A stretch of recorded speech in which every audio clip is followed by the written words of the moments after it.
Bismillahirrahmanirrahim. Assalamualaikum warahmatullahi ta'ala wabarakatuh. Alhamdulillahi rabbil alamin. Wa sallallahu ala sayyidina Muhammadin wa ala alihi wa sahbihi wasallam. Amma ba'du. Sejauh ini apa yang akan kita bicarakan adalah kasus Jokowi yang paling parah. Tadinya saya kira yang paling parah itu kasusnya KM50 yang menewaskan beberapa orang dari Laskar FPI yang mana itu berada di bawah pemerintahannya Jokowi.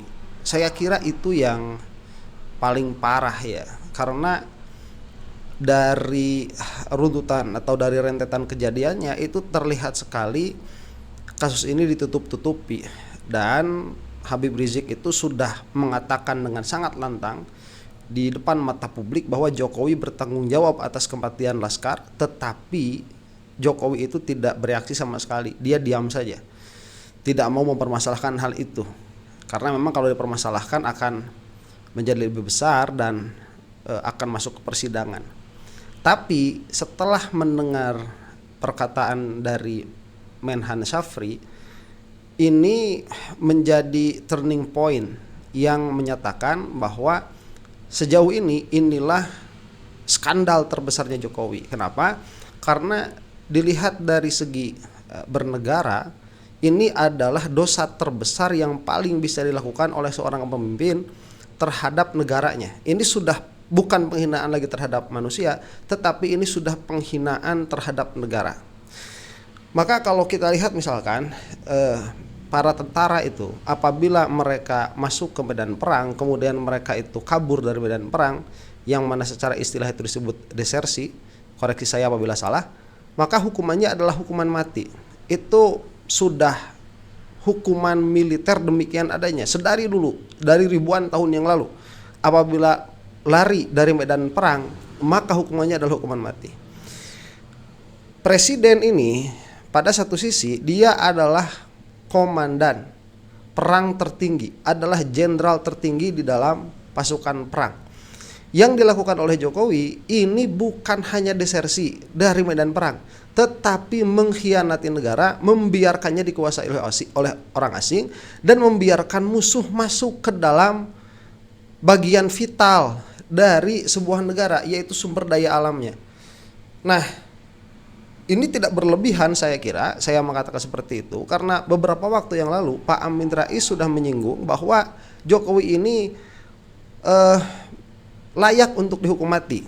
Nah, tetapi ya karena kita ini katakanlah quote and quote adalah negara yang beradab, kita memiliki peradaban yang tinggi, maka menuntut hukuman mati dari seseorang itu sepertinya bagi ya orang maju seperti kita itu kurang baik di hadapan internasional dan di hadapan kemanusiaan begitu. Saya katakan itu dalam tanda kutip karena hukum Islam berkata lain begitu ya.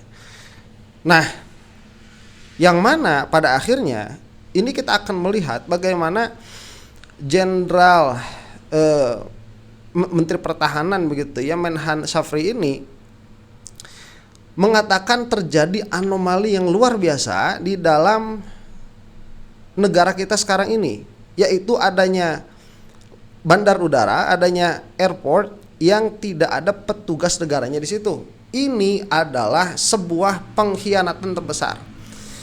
Nah, sudah kita bahas kemarin bahwa perkara ini terjadinya tahun 2019 tuh, yaitu zamannya Jokowi, dan itu dilakukan tepat di bawah hidungnya Jokowi.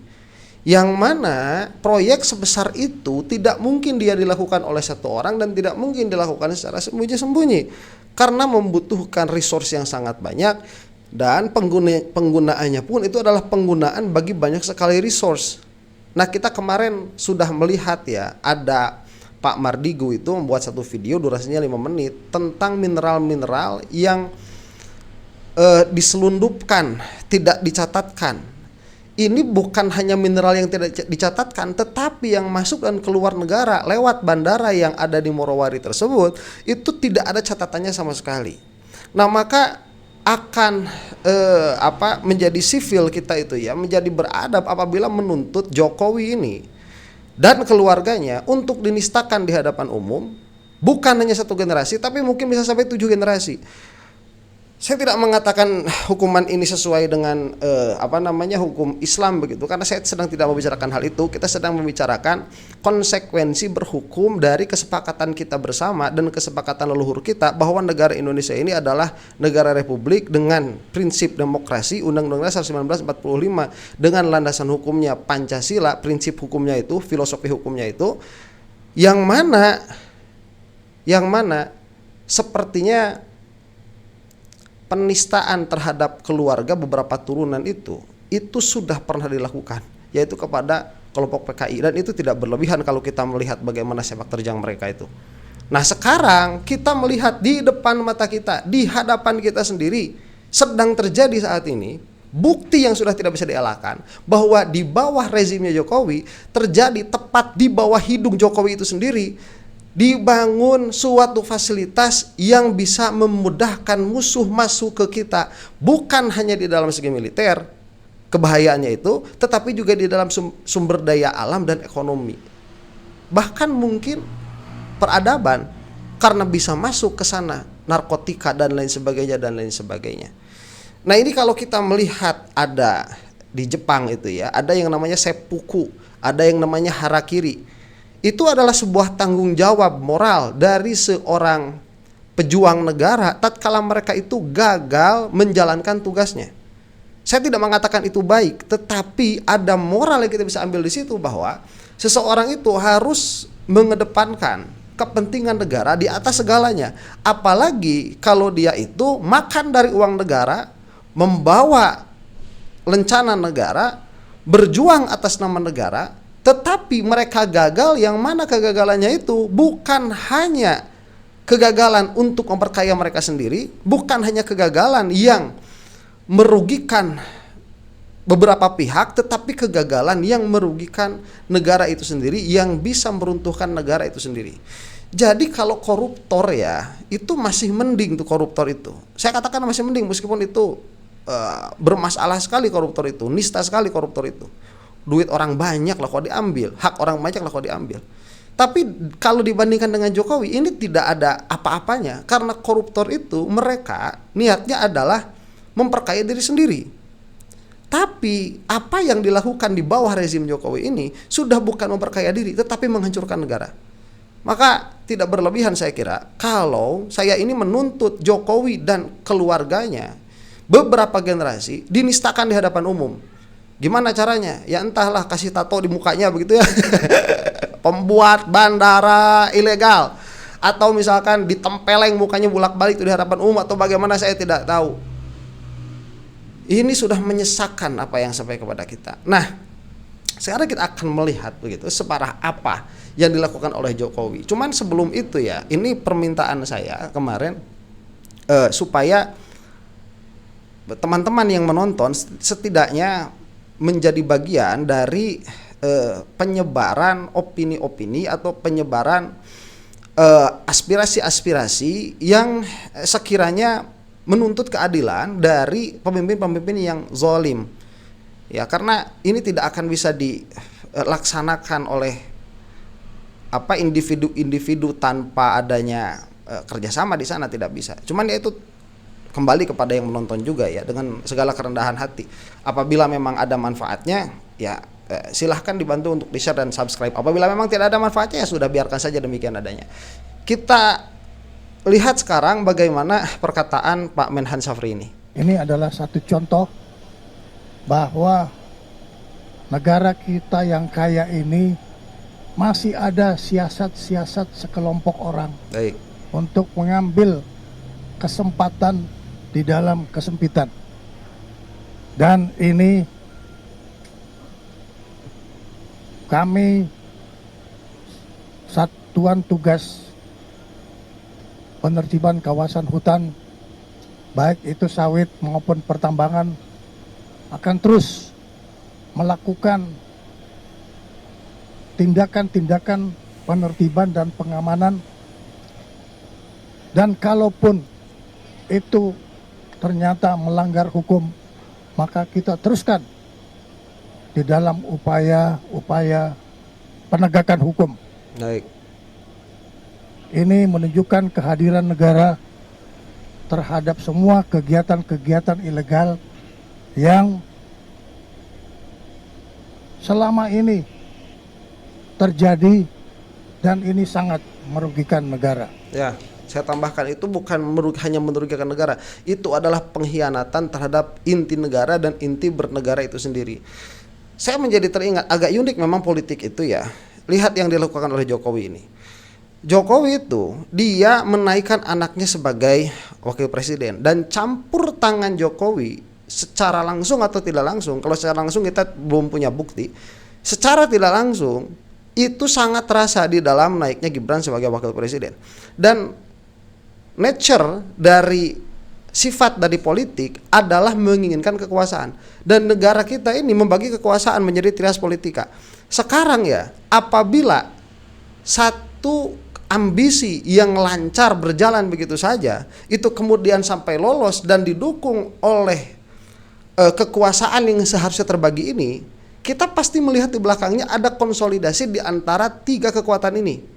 DPR, kemudian legislatif ya, eksekutif, legislatif dan yudikatif. Yudikatif di sini diwakili oleh MK tuh dalam kasus naiknya Gibran menjadi wakil presiden, dan itu sangat terlihat jelas sekali yang menjadi hakim ketuanya saat itu siapa? Pamannya Gibran itu sendiri.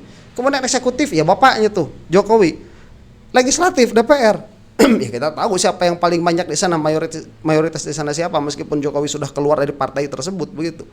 Ya, kita tahu ini pasti ada konsolidasi yang sangat besar, dan konsolidasi yang sangat besar itu membutuhkan pembagian kewenangan atau pembagian kekuasaan yang besar juga, dan kekuasaan besar secara prinsip tidak ada lagi di Indonesia karena hanya tiga saja itu, legislatif, yudikatif dan eksekutif.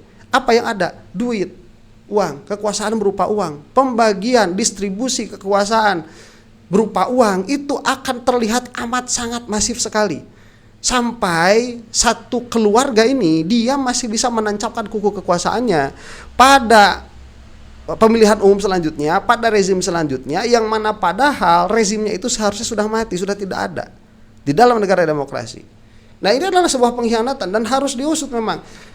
Nah, saya tidak tahu kemana Pak Prabowo saat beliau menjadi Menhan, kenapa tidak berbicara tentang hal ini. Waktu Jokowi masih jadi presiden, kemudian Prabowo jadi Menhan, saya tidak tahu. Dan mungkin pertimbangan politik di dalam dirinya Pak Prabowo juga tidak seperti pertimbangan kita.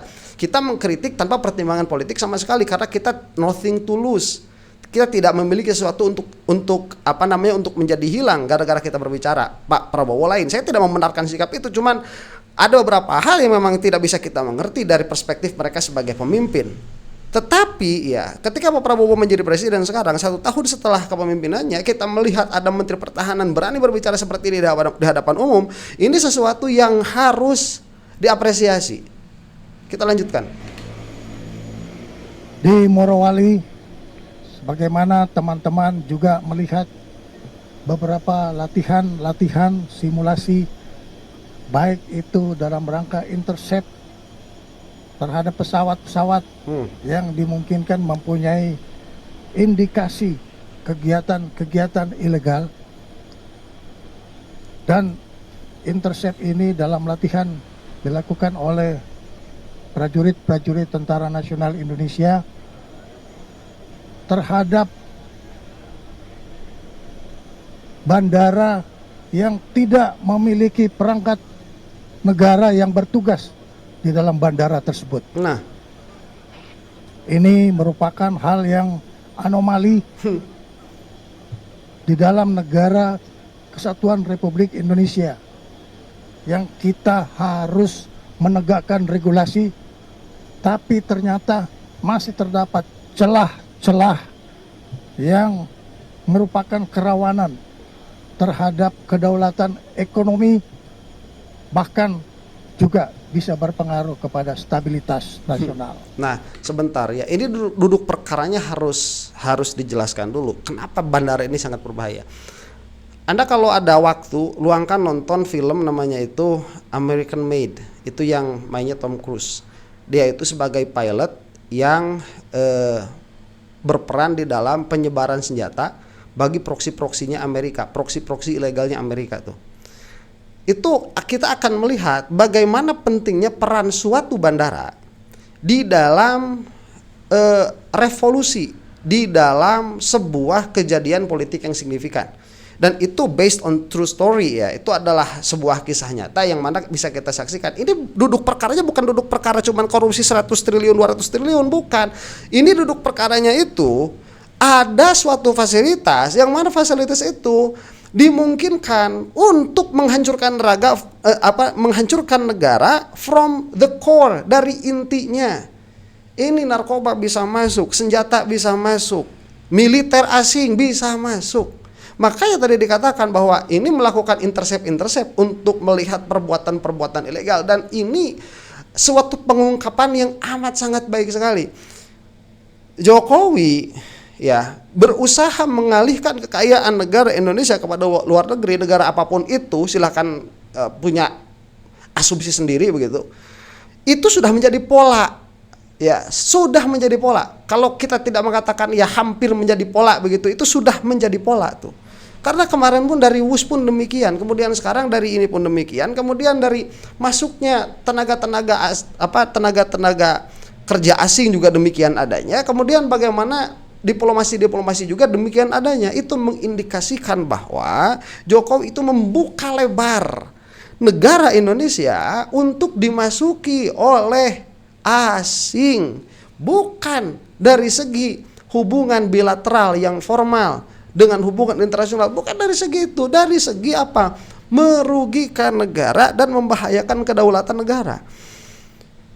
Ini menyesakkan, dan fakta bahwa sampai sekarang tidak bisa apa-apa kita itu sampai sekarang. Ya kalau kita sampai nanti pun mungkin nggak bisa apa-apa, cuma bisa ngomong doang begitu, cuma bisa menyebarkan aspirasi saja. Orang-orang yang seharusnya memiliki kewenangan dan kekuatan untuk setidaknya mengusut apa yang dilakukan oleh Jokowi, yang mana seharusnya dulu bukan mengusut tetapi mencegah, tetapi pencegahan itu tidak bisa karena terjadi konsolidasi yang terlalu besar saat itu, karena duitnya juga terlalu banyak, karena tidak ada lagi power, kekuatan yang bisa diberikan selain uang, ya, karena secara prinsip kita itu sudah selesai trias politika, apalagi yang mau bisa dibagikan duit. Pada akhirnya jabatan berusaha kan oleh Jokowi itu dibagi-bagikan juga dengan cara membuat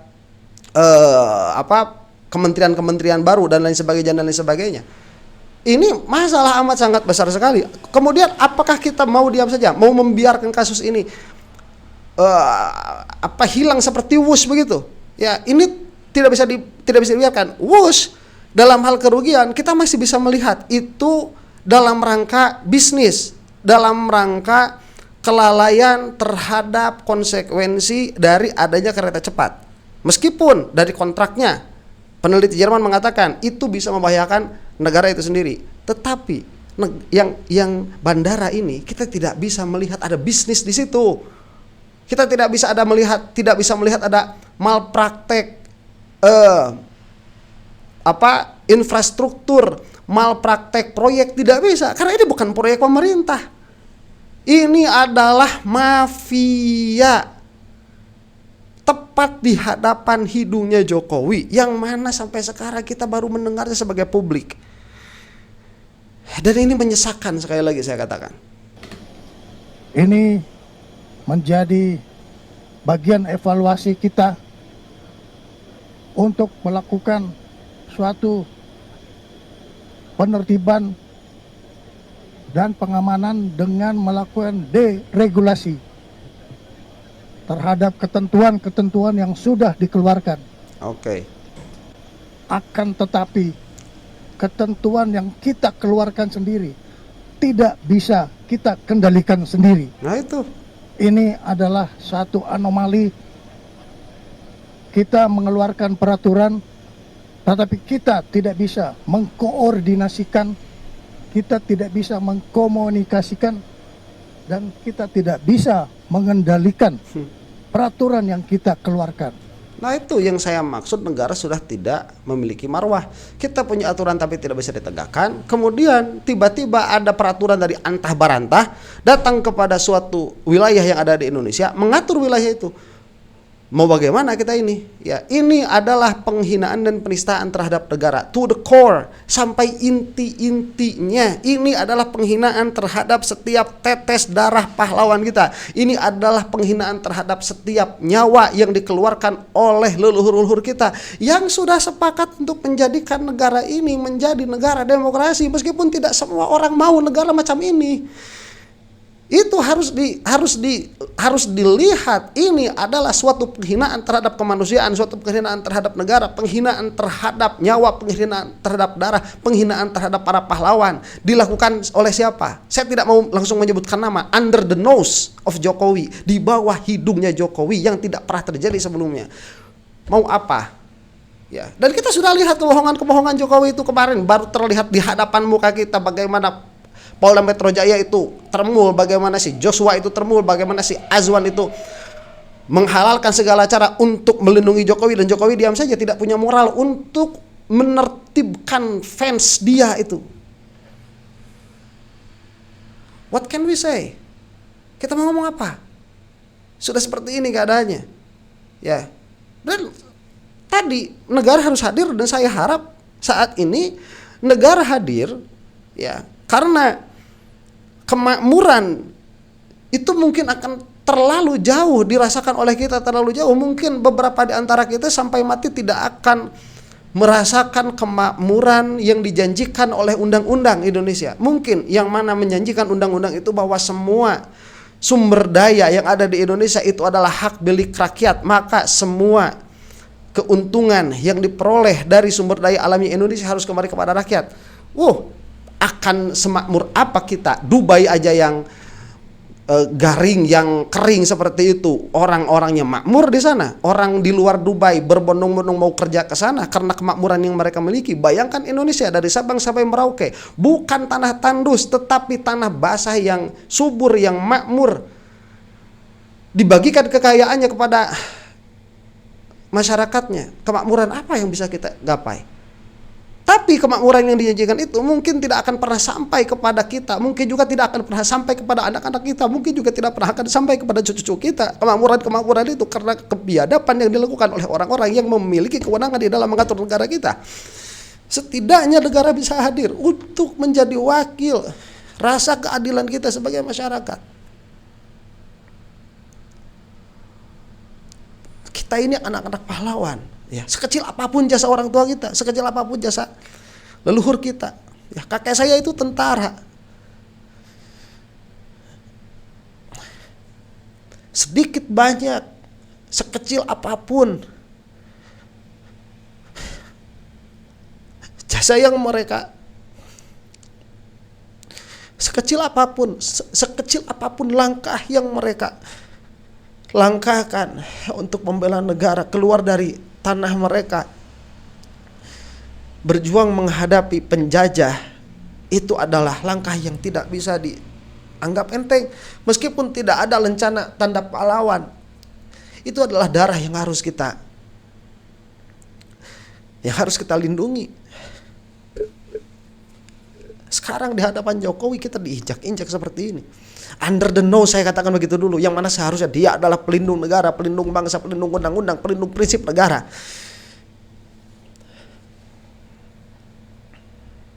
So, negara di bawah Pak Prabowo, tolong hadir setidaknya untuk mewakili rasa keadilan kita yang sudah terlalu lama diinjak-injak. Saya katakan dulu, under the nose, di bawah rezimnya Jokowi. Yang bersangkutan itu terlibat atau tidak, itu urusan lain. Ini adalah sebuah disgrace, sebuah pengkhianatan, sebuah perlakuan yang memalukan sedari awal. Sehingga ini menyebabkan manfaat yang diambil oleh orang lain untuk kepentingan kelompoknya. Itu yang saya maksud. Negara hadir untuk menegakkan hukum, menegakkan regulasi, dan kita perbaiki semua hal-hal yang sudah kita lihat selama ini terjadi. Oleh karena itu, kehadiran para pejabat-pejabat negara yang mempunyai kompetensi dalam regulasi, penegakan hukum, dan penindakan untuk kepentingan menjaga kedaulatan negara, khususnya di bidang kedaulatan ekonomi, ini akan terus kita tingkatkan. Semestinya, dan itu harus dengan segera, dan publik harus mengetahuinya, dan ini harus menjadi pembicaraan utama di media begitu, untuk melakukan pressure terhadap negara. Bekerjalah kalian itu dengan baik. Ini adalah pekerjaan yang mulia, menjadi abdi negara itu pekerjaan yang mulia, terlepas dari pro dan kontranya. Perlu saya sampaikan bahwa kita tidak akan berhenti. Kita akan terus melakukan segala upaya yang sesuai dengan parameter-parameter yang harus dilakukan oleh suatu negara. Betul, harus di hadir dalam menegakkan kedaulatannya. Betul. Oleh karena itu, dengan simulasi latihan ini menunjukkan asumsi bahwa hati-hati negara selalu diintip oleh celah-celah kerawanan yang bisa mengganggu kedaulatan kita. Betul. Ini adalah satu pembelajaran kepada kita semuanya, kepada bangsa kita, bahwa negara yang kaya dengan sumber daya alam harus kita jaga sedemikian rupa. Dan ini tidak hanya berlaku untuk Bangka dan Morowali, tapi ini berlaku untuk di seluruh wilayah nasional. Oke. Siapa Pak Mardigu itu sudah menuliskan ya, dengan judulnya mengatakan ini adalah pembongkaran tambang milik Jokowi seharga 400 triliun. Itu sudah mengatakan, sudah dikatakan kok sama orang-orang itu. Ya, mau dikemanakan lagi ini? Bikin mereka jerak. Ya, bikin mereka jerak. Mereka mau kekayaan Indonesia, silahkan. Take it with fair.